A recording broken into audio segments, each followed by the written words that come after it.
오늘은 대림절 3주 12월 19일 목요일입니다.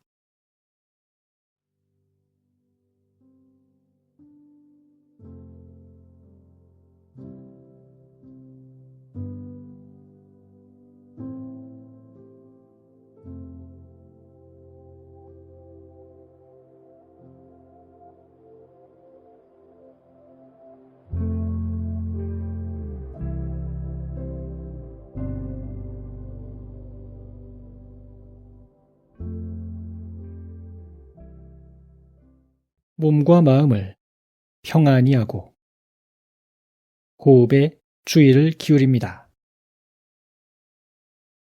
숨은 내가 쉬는 것이 아니라 주님께서 주시는 선물임을 알아차립니다.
오늘의 성경 말씀은 누가복음서 1장 5절에서 25절입니다. 유대왕 헤롯 때에 아비야주에 배속된 제사장으로서 사가랴라고 하는 사람이 있었다. 그의 아내는 아론의 자손인데 이름은 엘리사벳이다. 그 두 사람은 다 하나님 앞에서 의로운 사람이어서 주님의 모든 계명과 규율을 흠잡을 데 없이 잘 지켰다. 그런데 그들에게는 자녀가 없었다. 엘리사벳이 임신을 하지 못하는 여자이고 두 사람은 다 나이가 많았기 때문이다. 사가랴가 자기 주의 차례가 되어서 하나님 앞에서 제사장의 직분을 담당하게 되었다. 어느 날 제사직의 관례를 따라 제비를 뽑았는데 그가 주님의 성소에 들어가 분향하는 일을 맡게 되었다. 그가 분향하는 동안에 온 백성은 다 밖에서 기도하고 있었다. 그때 주님의 천사가 사가랴에게 나타나서 분향하는 제단 오른쪽에 섰다. 그는 천사를 보고 놀라서 두려움에 사로잡혔다. 천사가 그에게 말하였다. 사가랴야, 두려워하지 말아라. 내 간구를 주님께서 들어주셨다. 내 아내 엘리사벳이 너에게 아들을 낳아줄 것이니 그 이름을 요한이라고 하여라. 그 아들은 내게 기쁨과 즐거움이 되고 많은 사람이 그의 출생을 기뻐할 것이다. 그는 주님께서 보시기에 큰 인물이 될 것이다. 그는 포도주와 독한 술을 입에 대지 않을 것이요. 어머니 뱃속에 있을 때부터 성령을 충만하게 받을 것이며 이스라엘 자손 가운데서 많은 사람을 그들의 주 하나님께로 돌아오게 할 것이다. 그는 또한 엘리야의 심령과 능력을 가지고 주님보다 앞서 와서 부모의 마음을 자녀에게로 돌아오게 하고 거역하는 자들을 의인의 지혜의 길로 돌아서게 해서 주님을 맞이할 준비가 된 백성을 마련할 것이다. 사가랴가 천사에게 말하였다. 어떻게 그것을 알겠습니까? 나는 늙은 사람이요. 내 아내도 나이가 많으니 말입니다. 천사가 그에게 말하였다. 나는 하나님 앞에 서 있는 가브리엘인데 나는 내게 이 기쁜 소식을 전해주려고 보내심을 받았다.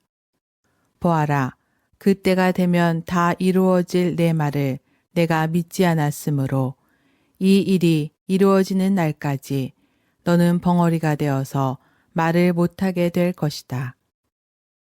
백성이 사가랴를 기다리는데 그가 성소 안에서 너무도 오래 지체하므로 이상하게 여기고 있었다. 그런데 그가 나와서도 말을 못하니까 사람들은 그가 성소 안에서 환상을 본 줄로 알았다. 사가랴는 그들에게 손짓만 할 뿐이요 그냥 말을 못한 채로 있었다. 사가랴는 제사 당번 기간이 끝난 뒤에 집으로 돌아갔다. 그 뒤에 얼마 지나서 그의 아내 엘리사벳이 임신하고 5달 동안 숨어 살면서 이렇게 말하였다. 주님께서 나를 돌아보셔서 사람들에게 당하는 내 부끄러움을 없이 해 주시던 날에 나에게 이런 일을 베풀어 주셨다.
오늘은 세례자 요한 탄생에 대한 이야기입니다.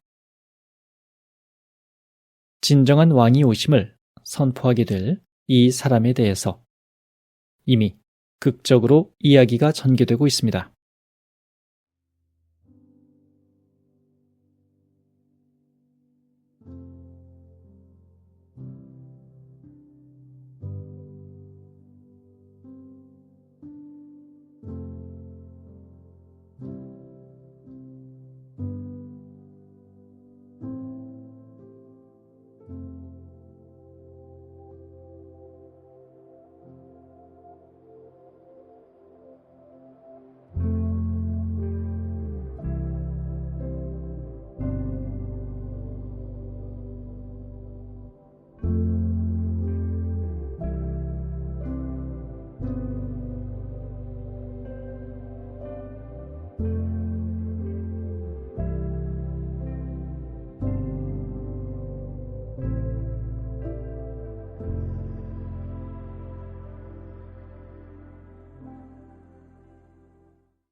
이 극적인 이야기의 마지막에는 엘리사벳의 고백이 나옵니다. 엘리사벳의 고백은 인류를 위한 위대한 사건에 비하면 조금 개인사적인 이야기로 들립니다.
엘리사벳은 요즘 가치관으로 보면 당하지 않아도 될 부끄러움을 당하고 있었습니다.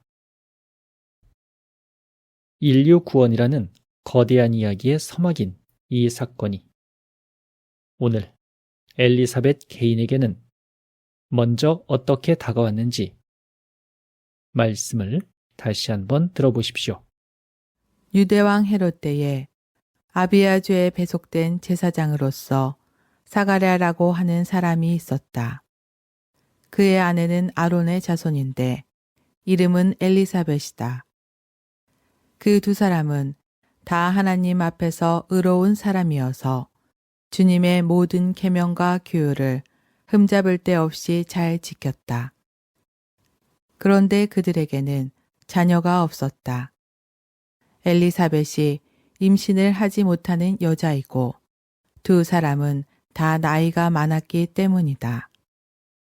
사가랴가 자기 주의 차례가 되어서 하나님 앞에서 제사장의 직분을 담당하게 되었다.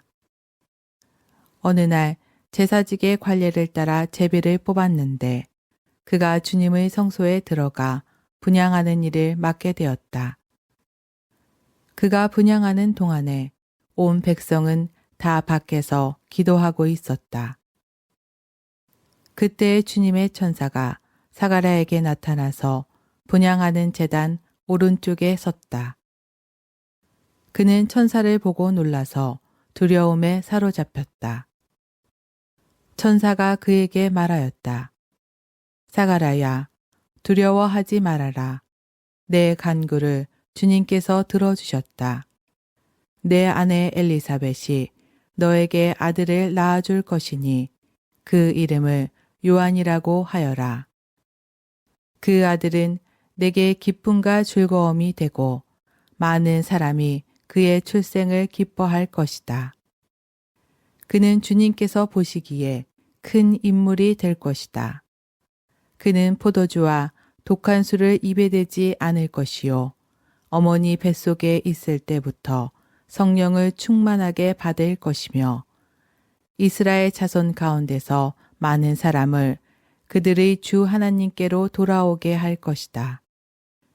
그는 또한 엘리야의 심령과 능력을 가지고 주님보다 앞서 와서 부모의 마음을 자녀에게로 돌아오게 하고 거역하는 자들을 의인의 지혜의 길로 돌아서게 해서 주님을 맞이할 준비가 된 백성을 마련할 것이다. 사가랴가 천사에게 말하였다. 어떻게 그것을 알겠습니까? 나는 늙은 사람이요. 내 아내도 나이가 많으니 말입니다. 천사가 그에게 말하였다. 나는 하나님 앞에 서 있는 가브리엘인데 나는 내게 이 기쁜 소식을 전해주려고 보내심을 받았다. 보아라, 그때가 되면 다 이루어질 내 말을 내가 믿지 않았으므로 이 일이 이루어지는 날까지 너는 벙어리가 되어서 말을 못하게 될 것이다. 백성이 사가랴를 기다리는데 그가 성소 안에서 너무도 오래 지체하므로 이상하게 여기고 있었다. 그런데 그가 나와서도 말을 못하니까 사람들은 그가 성소 안에서 환상을 본 줄로 알았다. 사가랴는 그들에게 손짓만 할 뿐이요. 그냥 말을 못한 채로 있었다. 사가랴는 제사 당번 기간이 끝난 뒤에 집으로 돌아갔다. 그 뒤에 얼마 지나서 그의 아내 엘리사벳이 임신하고 5달 동안 숨어 살면서 이렇게 말하였다. 주님께서 나를 돌아보셔서 사람들에게 당하는 내 부끄러움을 없이 해 주시던 날에 나에게 이런 일을 베풀어 주셨다.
하나님이 나에게 관심이 있을까요?